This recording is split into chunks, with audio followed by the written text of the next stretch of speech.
ისრაელელი ჯარისკაცი ოს დანიელი 6 ნოემბერს გატაცებიდან 2 წლის შემდეგ ისრაელში დაკრძალეს.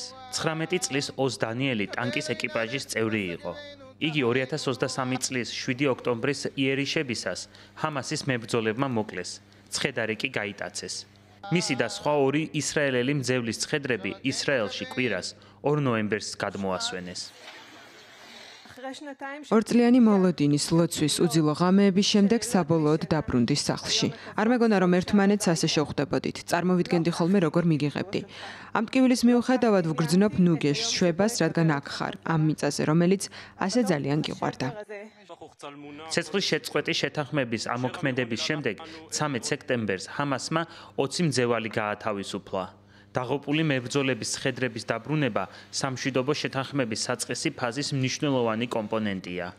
შეთანხმების ფარგლებში ღაზიდან ისრაელში 22 მძევლის ცხედარი უკვე გადმოასვენეს. ცხედრების დაბრუნების მნიშვნელობაზე ისრაელის პრეზიდენტმა ისააკ ჰერცოგმა ოს დანიელის დაკრძალვის დროსაც ისაუბრა.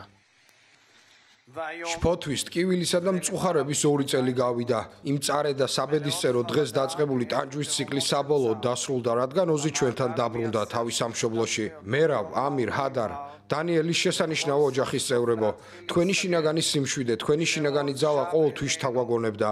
თქვენ მოგვეცით კეთილშობილებისა და სიყვარულის მაგალითი, რომელიც ჩვენში სამუდამოდ იქნება აღბეჭდილი.